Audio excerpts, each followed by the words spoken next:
তা বাবা তুমি কি করো? চাকরি করি। তা বেশ, চাকরি তা কিসে চাকরি করো?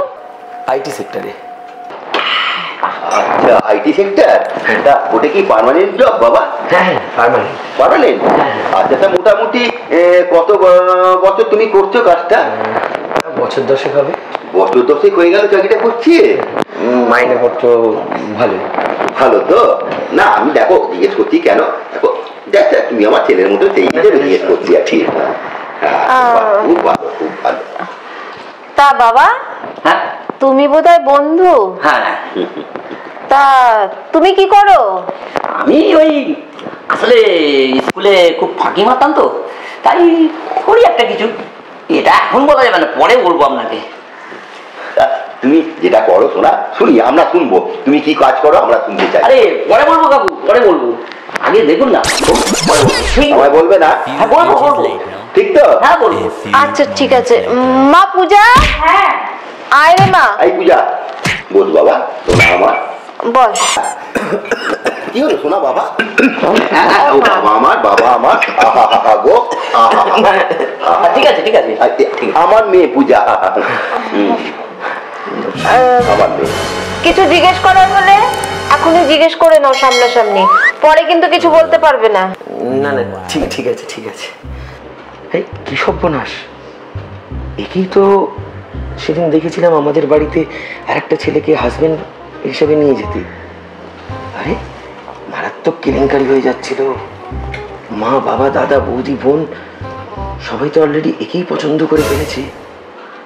ভাগ্যিস চিনতে পারলাম, নইলে তো না জেনে বুঝে অন্য একজনের বউকেই তো বিয়ে করে তুলতাম। তারপরে অরিজিনাল হাজবেন্ড এসে যদি ফেরত চাইতো, এ বাবা পাড়ায় তো কেলেঙ্কারি পড়ে যেত। অফিস বন্ধু বান্ধব এদেরকে কি জবাব দিতাম? কি অবস্থা! বেঁচে গেছিস। আলি সোহেল, আলি সোহেল, আলি সোহেল। ও মা ঠিক আছে, কেন তুমি কি লজ্জা পাচ্ছ এখানে? না মানে ঠিক আছে চলো তোমাদের আমরা ছাদে দিয়ে আসি, ছাদে যে তোমার যা জিজ্ঞেস করা জিজ্ঞেস করে নিও। চলো ওঠ। পূজা কথা বলো তোমরা। যাও তুমিও যাও।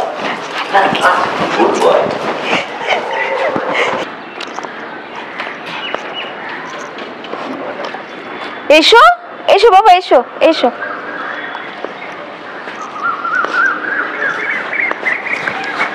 ভাই এটা কিন্তু রাজি করতে হবে, বৌদি কিন্তু আমার খুব পছন্দ।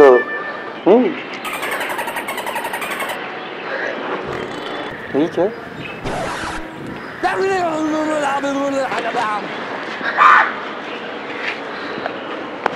নাও বাবা তোমরা এবার কথা বলো, আমরা নিচে যাচ্ছি। ঠিক আছে বাবা তুমি চলো আমাদের সাথে নিচে চলো। চলুন চলুন এসো। চলুন চলুন।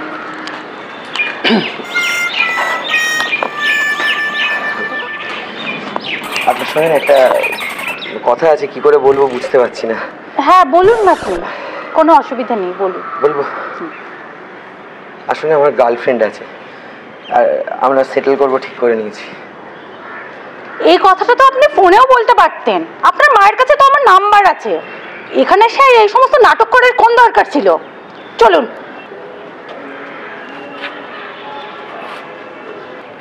যাক বাবা, এত সহজে ম্যানেজ হবে ভাবতে পারিনি।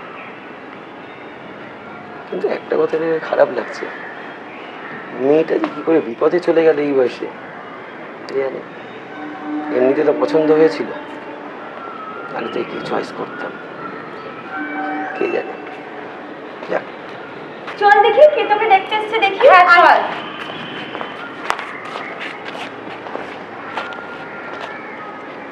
তুমি?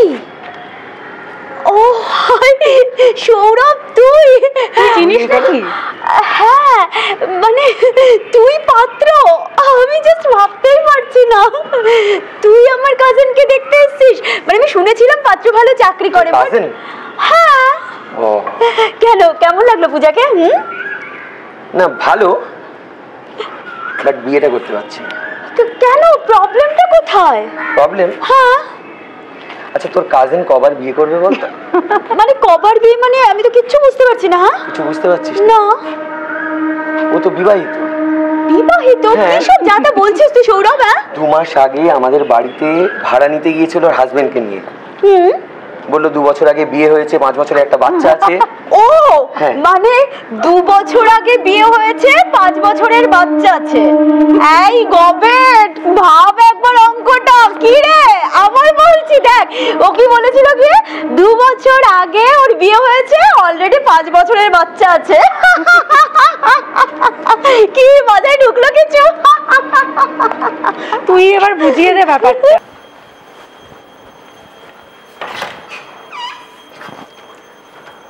নমস্কার। নমস্কার। শুনলাম আপনাদের ফ্ল্যাট ফাঁকা আছে, তাই ভাড়াতে। আসুন। আচ্ছা ঠিক আছে।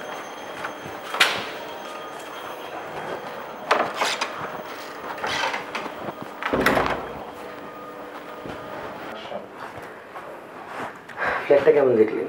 খুবই ভালো দেখলাম। আর একটা জিনিস জিজ্ঞাসা করা উচিত হবে কিনা, কি করেন আপনি? আমি একজন প্রফেশনাল ফটোগ্রাফার। আচ্ছা আচ্ছা। ইনি আমার মিসেস। নমস্কার। আচ্ছা আচ্ছা। অ্যাকচুয়ালি আমাদের 2 বছর হলো বিয়ে হয়েছে আর 5 বছরের একটা বেবি আছে। আচ্ছা আচ্ছা আচ্ছা। কবে থেকে থাকবেন আপনারা? এই মাস থেকেই থাকবো। এই মাস থেকে। ঠিক আছে, তাহলে একটু আধার কার্ড বা এইগুলো সমস্ত দেবেন। হ্যাঁ। আর আমাদের কিন্তু প্রথম মাসের ভাড়াটা অ্যাডভান্স লাগে আর কি। ঠিক আছে ঠিক আছে, তাহলে এই কথাই রইল। হ্যাঁ হ্যাঁ ঠিক আছে। নমস্কার। নমস্কার।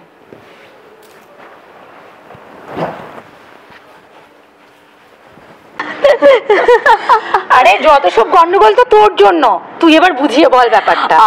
বিশ্বাস কর ব্যাপারটা হচ্ছিল সৌরভ কিছুই না, আমরা মিলে ঠিক করেছিলাম দুজন মিলে যে যা গিয়ে দেখে। খুব শুনেছি পাত্র হচ্ছে ভোলা ভালা ইনোসেন্ট, তো ছেলেটাকেও দেখাবে, ছেলের বাড়ি ঘরও দেখাবে। কি করে হবে? তো পূজাকে বললাম যে এইভাবে একজনকে নিয়ে গিয়ে বানিয়ে গল্পটা বল।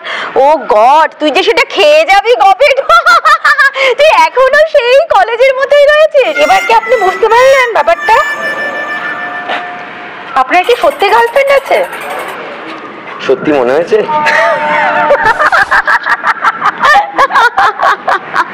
তুইও সেই কলেজের মতোই রয়ে গেলি। মানেটা কি? আমার কি কি হয়েছে? হ্যাঁ, কলেজের মধ্যে রয়ে গেলাম মানেটা কি? ভর্তি খাইয়ে দিয়েছিলিস তো। তোর বুদ্ধিতে ও আমাকে বলে বসলো ওর নাকি গার্লফ্রেন্ড আছে, বিয়েটা করতে পারবে না। আমার তো মাথাটা গরম হয়ে গেল।